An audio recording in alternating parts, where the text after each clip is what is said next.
जीव ही सर्वश्रेष्ठ है। अन्य मत पंथ में जीव को नाचीज माना गया, कठपुतली माना गया, लेकिन सद्गुरु कबीर कहते हैं जीव ही सर्वश्रेष्ठ है, क्योंकि सारे मतपंथ का सृजन मनुष्य करता है। इस पर सुंदर बात लिखते हैं, सद्गुरु वचन सुनो हो संतो, मत लीजे सिर भार, हो हुजूर ठाड़ कहत हूँ तैं, अब तैं समर सम्हार। साहब कहते हैं, हे संतों, सद्गुरु के निर्णय वचनों को सुनो और उसका आचरण करो। मान्यताओं को बोझ अपने सिर पर जो उठाए रखे हो उसको हटाओ। मैं दृढ़ता पूर्वक कहता हूं कि तुम स्वयं श्रेष्ठ हो। अब तुम मन के युद्ध में अपनी रक्षा करो, अथवा तुम स्वयं संभलो और दूसरों को भी संभालो।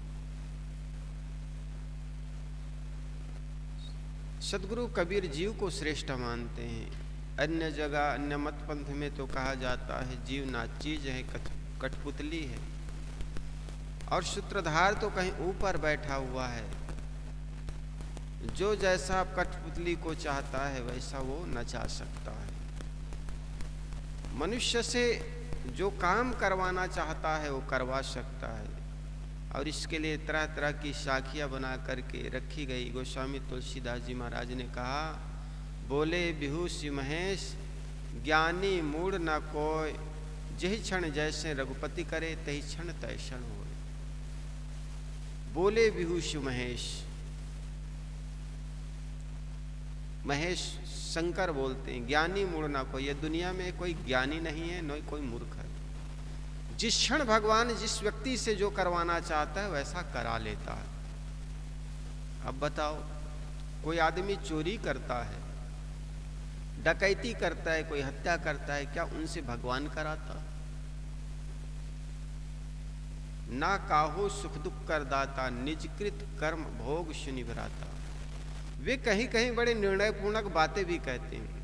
ना काहो सुख दुख कर दाता, सुख दुख करके दाता देने वाला कोई दूसरा नहीं, बल्कि निजकृत कर्म भोग सुनि भ्राता। है भ्राता है भाई, निज कर्मों का फल ही आदमी भोगता। और दूसरी जगह कहते हैं कि बोले बिहुसी महेश, ज्ञानी मूढ़ ना कोई, जही क्षण जैसन रघुपति करे तही क्षण तैसन हो। रघुपति जैसे कराते हैं वैसे इंसान करता। दोनों बात उलझ जाती है। कर्म सिद्धांत फिर यहां पर डगमगाने लगता। इसलिए कहीं कहीं पर पदे पदे हमें सावधानी पूर्वक चलने की जरूरत है। धर्मशास्त्र भी व्यक्ति को उलझा देता है। श्रुति पुराण बहु कहे उपाई, छूटत ना ही अधिक अधिक उलझाई। साहब कहते श्रुति पुराण में तो बहुत से उपाय कहे हैं, लेकिन अधिकतर उलझा दिए गए हैं। अधिकतर जगह जीव को नाचीज कहा गया, कठपुतली कहा गया है। लेकिन साहब कहते तुम हाजिर हुजूर हो, तुम स्वयं हुजूर हो। तुम जिस ओर इशारा कर दो वही पूजनीय हो जाता है। आदमी ने गोबर की पिंडी बनाई, गोबर गणेश बन गए। लकड़ी को हाथ में लिया, लकड़ी में सुंदर मूर्ति तराश दी गई, मंदिरों में पूजे गए। एक पत्थर के टुकड़े पर बैठा, वो पत्थर में मूर्ति उभर गई और मूर्ति मंदिरों में पूजनीय हो गई। मनुष्य ना बनाता तो उस मूर्ति की पूजा कौन करता? एक अनगढ़ ईंटें पड़ी रहती, उस ईंट को सुंदर जोड़ जोड़ के मंदिर बना दी जाती है, और एक पत्थर, अनगढ़ पत्थर को तराश करके मूर्ति बनाई जाती है, और उस मूर्ति की पूजा हो जाती है। ये किसने किया? मनुष्यों ने किया। इसलिए कहते हैं सब सिद्धांत किया कौन जग में, आदम मानव तुम्ही तो हो। ईश्वर खुदा जगत के कर्ता, कल्पना किया सो तुम्ही तो। ये सारे मतपंथ की कल्पना किसने किया? ईश्वर का रूप ऐसा होना चाहिए। अगर पशुओं में कोई भगवान की कल्पना की जाए तो भगवान का रूप पशु जैसे बनाएंगे वे। इंसानों ने की कल्पना, इसलिए अपने भगवान को इंसान जैसे बनाया। जो आदमी शुद्ध शाकाहारी है वे अपने भगवान को तुलसी के पत्ते, बतासा और जलेबी चढ़ाता है। लेकिन जो आदमी मांसाहारी है उनका अपना भगवान है भैरव, शराबी भगवान। भैरव को भी शराब पिला रहे हैं लोग। मांसाहारी अपने भगवान को बलि चढ़ा रहा है, दुर्गा के नाम पर, काली के नाम पर, भैरव के नाम पर। हाँ? किसी किसी के देवता शुअर खाता है तो किसी किसी के खुदा शुअर नहीं खाता, वो गाय खाता। आदमी ने कैसा पाखंड बनाया। अपने जीभ के स्वाद के वशीभूत होकर के भगवान को भी आदमी ने मांसाहारी बना दिया। भगवान का आड़ लेकर के अपने जीभ के स्वाद की पूर्ति करने में लग गया। कोई आदमी जीव हत्या करता है तो वो करता है कि ये हत्या कर रहा है, लेकिन किसी भगवान के सामने पशु को रेतता है, बलि, उसको बलि कहते हैं। तुम नाम कुछ भी दो, हत्या तो हत्या है एक प्राणी की। नाम बदल देने से कोई हत्या बदल थोड़ी जाएगी।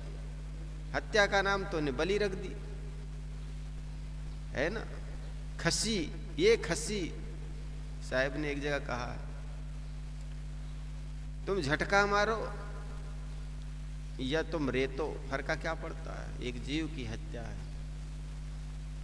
साहब कहते हैं इस बात को तुम भली भांति समझो। जैसे आप चाहते हैं भगवान को वहां आपने खड़ा कर दिया, जिस चौराहे पर चाहे आपने उस चौराहे पर आपने भगवान को खड़ा कर दिया। इसलिए साहब कहते तुम हाजिर हुजूर हो, तुम अपने आप को पहचानो।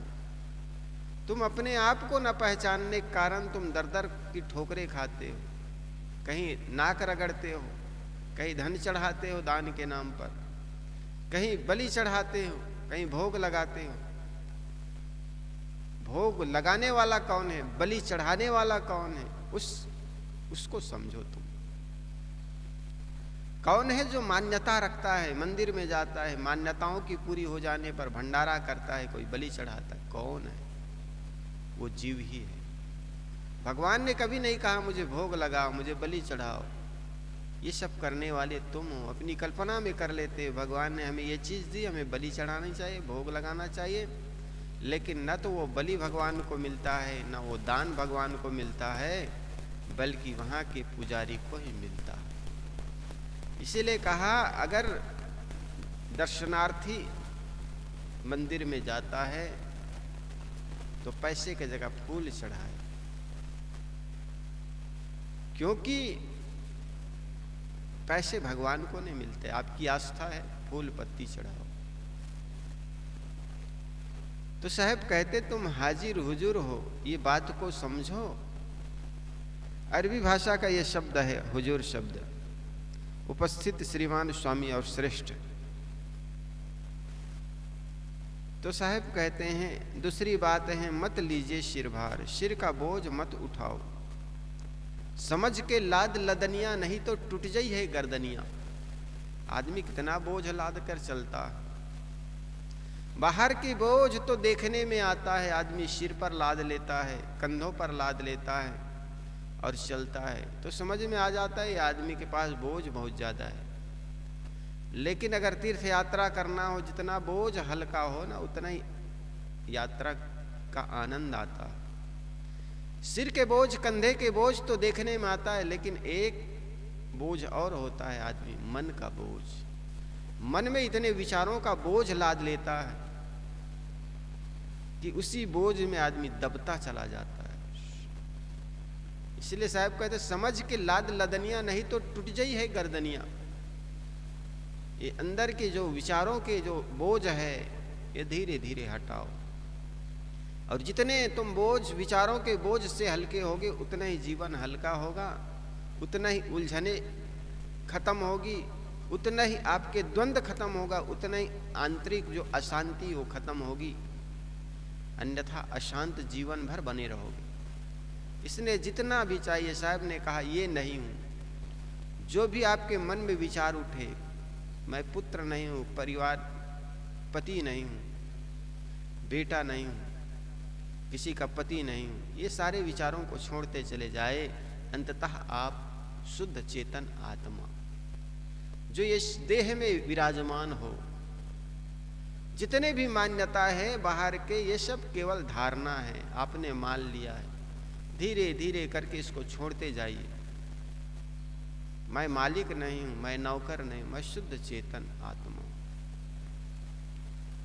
ये भाव जब आपके अंदर आएगा, चित्त शांत होगा, आपके अंदर परम शांति का अवतरण होगा, और तब आप समझना अपने आप में आप ठहरने लगोगे।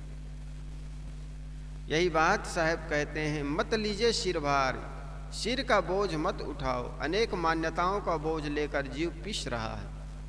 यह पेड़, पहाड़, पानी, पत्थर, चांद, सूरज, हवा, आकाश तथा अनेक काल्पनिक अवधारणाओं को देवता मानकर उनके सामने घुटने टेक रहा है। मनुष्य की अविवेकवश मानो नियति हो गई है जड़ पिंडियों एवं मन की धारणाओं को देवी देवता मानकर उनके सामने गिड़गिड़ाना।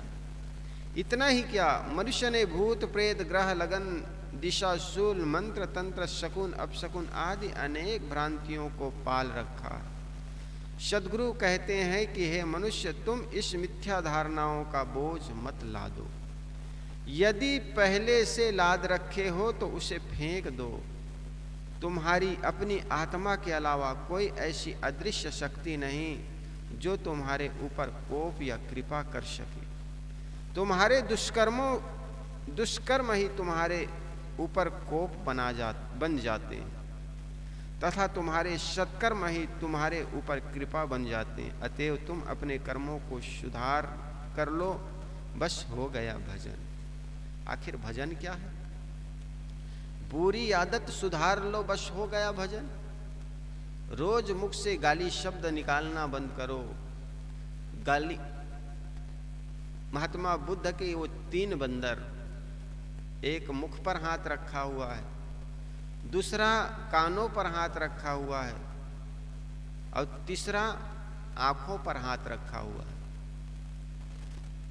जो मुख पर हाथ रखा वो बंदर कहता है बुरा मत बोलो। आदमी बात बात में कुबोल बोलता है, गंदी गंदी जगहों का नाम लेता है।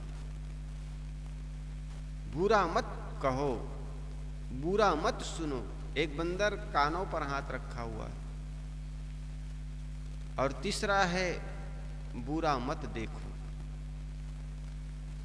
चौथा एक बंदर और चाहिए जो माथा में हाथ रखा हो। उनकी मान्यता होगी बुरा मत सोचो। जब बुरा नहीं सोचोगे तो बुरा देखोगे नहीं, बुरा कहोगे नहीं, और बुरा सुनोगे भी नहीं। हम अंदर से जब बुरा सुन लेते हैं, बुरा धारणाएं बना लेते हैं, विचार कर लेते हैं, तो हमें बाहर दिखाई पड़ती है बुरा। इसलिए साहब ने कहा ना, बुरा जो देखन मैं चला, बुरा ना मिलिया कोई। अगर बुरा देखने के लिए चलोगे तो आपको बुराई मिल जाएगी, लेकिन अपने अंदर झांकोगे ना तो बाहर की बुराई बहुत छोटी नजर आएगी। बाहर आपकी अपनी बुराई जब देखने में आ जाए तो बाहर के लोग जो बुरे कर रहे हैं वो तो बहुत थोड़ा है, या जान रहे हैं वो बहुत थोड़ा है। हमारे अंदर कितनी बुराई भरी हुई। दूसरे की निंदा चुगली में अपने जीवन को बर्बाद ना करो। अपनी बुराई निकाले में जो समय अपना लगेगा, उस आदमी को बुरा देखने में समय कहाँ है। जिस व्यक्ति को अपने घर द्वार की साफ सफाई में से फुर्सत नहीं, वो दूसरे के घर में गंदा फैलाने कहाँ जाएगा। इसलिए अपनी बुराई को हम साफ करें, और जितने बुराइयों से हम ऊपर उठेंगे उतना ही हम परम देव के पास पहुंचेंगे, परमात्मा के पास पहुंचेंगे, वही हो ही जाओगे। एक शैतान और दूसरा भगवान। शैतान वह आदमी तब तक शैतान है जब तक बुराइयों से लदा हुआ है। जीव तब तक है जब तक बंधनों से बंधा हुआ है, लेकिन बंधनों से मुक्त हो गया वही शिव हो गया। शिव का उद्घाटन कहीं बाहर नहीं, शिव कहीं बाहर नहीं है, बाकी वो तो केवल प्रतीक है। शिवलिंगी बनाई दी जाती है, शिव की मूर्ति बनाई दी जाती है, वो प्रतीक है। उसकी पूजा करने वाले व्यक्ति भी यथार्थ शिव को समझे, सत्य शिव को समझे कि शिव कौन है। जो आदमी अपने आप को समझ जाएगा जब तक इस जीव अंदर है तब तक तुम शिव हो, और जीव जैसे ही निकल गया तुम शव हो जाओगे। शव नाम मुर्दा, शव और शिव। जब तक जीव है तब तक शिव हो। एक आदमी एक घोड़ा बेच रहा था, उन्होंने कहा 2 लाख में घोड़ा ले लो। घोड़ा लेने वाला ने कहा कुछ कम नहीं करोगे? हाँ कम कर देंगे। कहे कितने कम करोगे? हम 1 रुपया में दे देंगे। अच्छा 2 लाख का घोड़ा 1 रुपये में कैसे दे दोगे?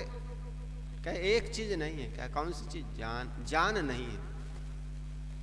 उस आदमी ने कहा जिस घोड़ा में जान नहीं है उस मुर्दा को लेकर क्या करेंगे?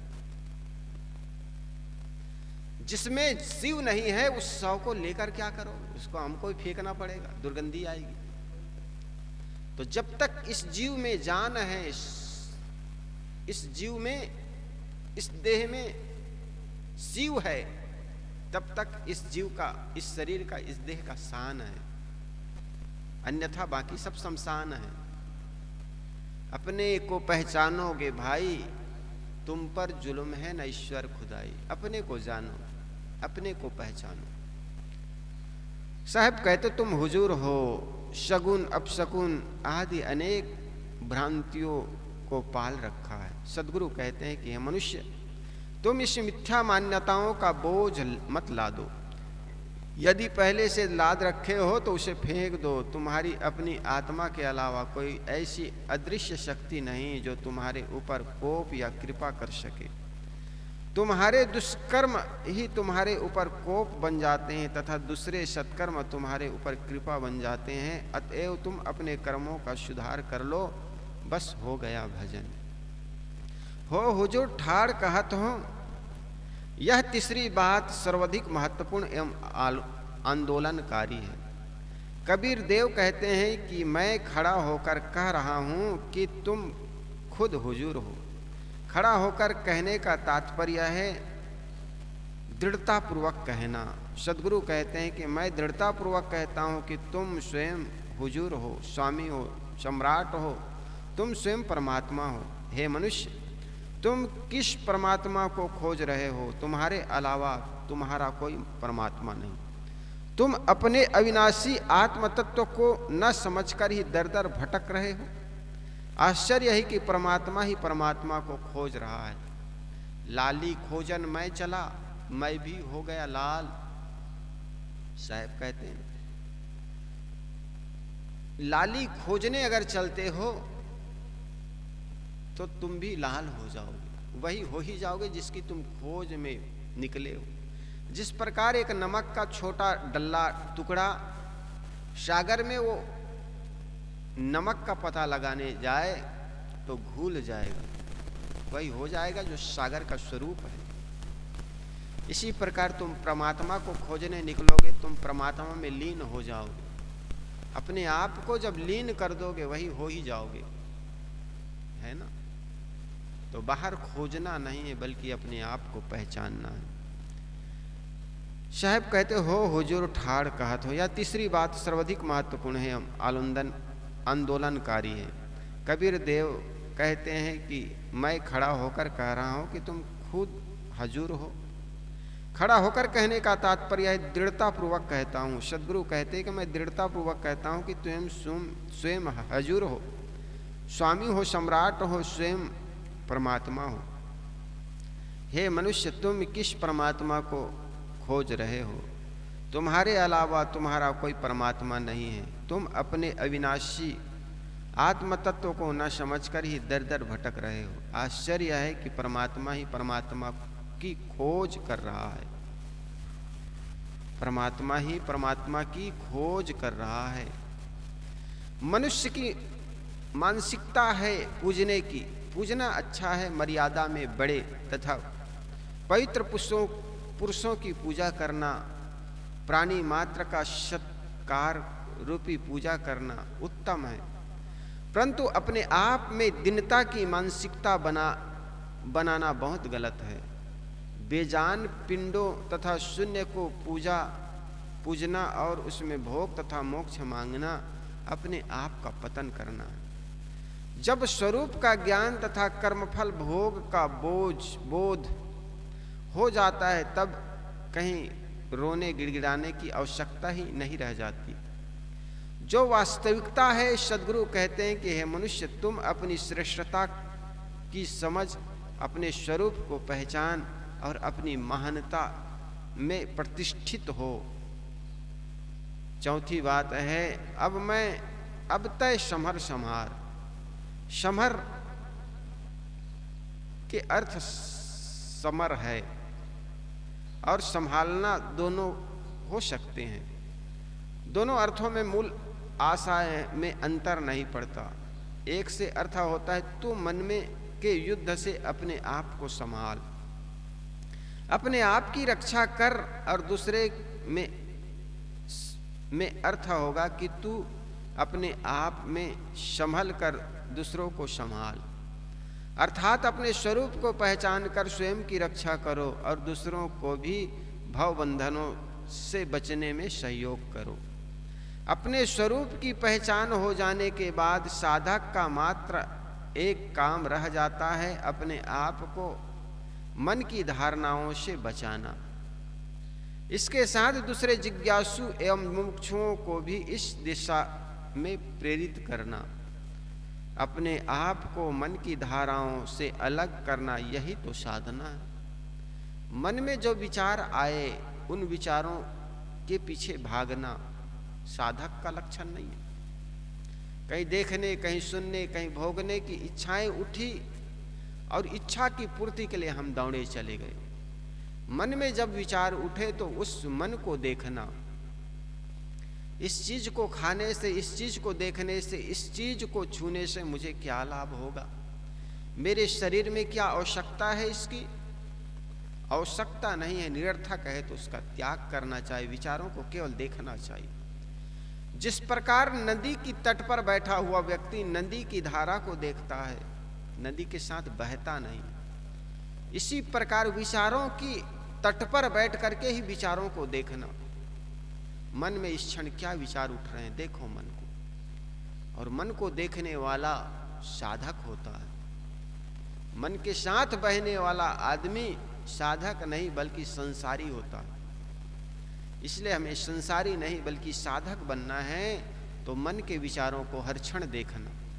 जब आपके मन में क्रोध आए तब मन को देखना, जब आपके मन में काम उठे तब मन को देखना, लोभ उठे तब मन को देखना। और मन को देखोगे तो क्रोध शांत हो जाएगा। क्रोध उठा तो क्यों उठा, उसको समझने की चेष्टा करना। जब क्रोध को देखने लग जाओगे तो क्रोध समाप्त हो जाएगा, है ना। हम देखते नहीं हैं बल्कि उनके साथ बह जाते हैं। जैसा खाने की चीजें और खाने वाला भोगता अलग होता है, देखने वाला दृष्टा और दृश्य दोनों अलग होता है, छूने वाला और छुई हुई वस्तु ये दोनों अलग है। छूने वाला छुई हुई वस्तु से अलग होता है। इसी प्रकार मैं देह हूं, ये जो बोध है ना, ये आदमी को भोगी बना देता है। लेकिन मैं देह नहीं हूं, देह में निवास करने वाली आत्मा हूं, चेतन हूं। इसलिए ये देह को भी देखना है, देह को संवारने में मत लग जाना। हाँ, पवित्रता की दृष्टि से, शुद्धता की दृष्टि से इस शरीर को स्वच्छ रखो। पवित्रता और शुद्धता ये दोनों में अंतर है ना। पवित्रता और शुद्धता, एक व्यक्ति मांस को धो धुआ करके कड़ाही में पकाता, वो शुद्ध तो किया बाहर से लेकिन पवित्र नहीं। पानी से धो धुआ कर साफ कर दिया, शुद्ध हो गया, लेकिन पवित्र नहीं, अपवित्र चीज है। इसी प्रकार शुद्धता और पवित्रता में बड़ा अंतर है। सब्जी है वो पवित्र भी है और पानी से शुद्ध किया, है ना, खाने के लिए प्रकृति ने बनाई। आप अपने मुख के एक दांत टूट जाए तो क्षण भर भी मात्रा उसको मुख में नहीं रख सकते। आपके मुख में कहीं कट गया है, रक्त बह रहा है, उस रक्त को भी आप बाहर थूकना चाहते, और बाहर के जीव को मार करके आप खाए चले जाते। कहने का मतलब जीवों पर दया करना, मनुष्यों से प्रेम करना, अपने आप को मन की धाराओं से अलग करना ही तो साधना है। मन में ही अनेक प्रकार के कूड़े कबाड़ भरा हुआ है। जो साधक मन को अलग कर देता है वह स्वच्छ हो जाता है। ऊपर की पंक्ति के दूसरे चरण में कहा गया है कि मत लीजिए सिरभार, अर्थात तुम अपने स्वरूप ज्ञान के अलावा कोई मान्यता बनाकर उनका बोझ मत लादो। मन की संकल्प रूपी कली को तोड़ते रहो, फिर तुम फूल होगे न फल। राग मान्यता, द्वेष मान्यता तथा अनेक प्रकार की मान्यताओं का जाल बनाना, यही सब तो जीव की महानता को नष्ट करते हैं। जब जीव सारी मान्यताओं के बोझ से तथा मन की धारा से मुक्त हो जाता है तब वह सदा आनंद स्वरूप हो जाता। अब की पुरिया जो निर्वारे सोजन सदा आनंदा। जो साधक आज वासनाओं का त्याग कर देता है वह सदैव के लिए आनंद स्वरूप हो जाता है, अतएव वह सदा के लिए दुखों से मुक्त हो जाता है।